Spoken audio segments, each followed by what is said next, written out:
আলহামদুলিল্লাহ আজকে সকালের নাস্তা সবাই একসাথে খিচুড়ি, সবজি খিচুড়ি। আর গ্রামে কিন্তু এইভাবে বসে খাওয়ার মজাই আলাদা।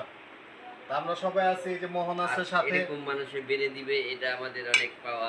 আর বাইরে দিচ্ছে কে আমাদের ভাবি, আর হচ্ছে আছে আরাফ। আরাফের একটু শরীরটা খারাপ, সবাই দোয়া করবেন ওর জন্য। আর আছে আমার মেয়েরা। আপু, আমার বাবা আপু কি কইছে বুঝছো? আমি কইছি না আপু, কই না ভিডিও করব। এটা কিন্তু গাছের লেবু। অন্তরা, তোমারে তো মিস করলাম। অন্তরা লেবু। হ্যাঁ, আর ফাইমরও মিস করতেছি।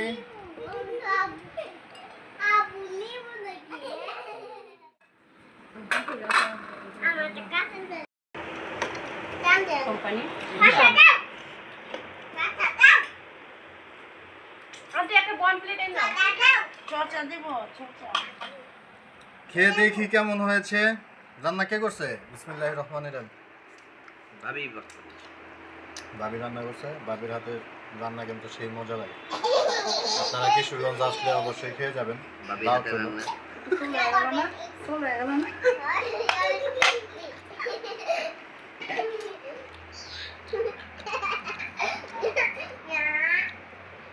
মোহন, কেমন হয়েছে খিচুড়ি? সেই স্বাদ, যা খেলে আর ভোলা যাবে না।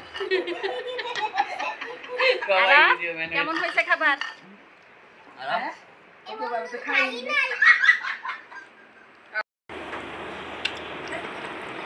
আমার বাবা গরম খায় না, একটু ঠান্ডা হোক। কেমন হয়েছে? কেমন হয়েছে? মাশাআল্লাহ। আরাফ, কেমন হয়েছে? মাশাআল্লাহ। এই হচ্ছে আমাদের অবস্থা। আমরা গ্রামে খুব আনন্দে আছি, খুব ভালো আছি, এবং তাজা মাছ আপনাদের দেখাইলাম। আচ্ছা, ওই হ্যাঁ বলেন। পরবর্তীতে কিশোরগঞ্জের ঐতিহাসিক যে পাগলা মসজিদ, ইনশাল্লাহ সেটাও আপনাদের দেখাবো। তা আশা করি আমরা সাপোর্ট পাবো। ভালো থাকবেন, সুস্থ থাকবেন। আল্লাহ হাফেজ।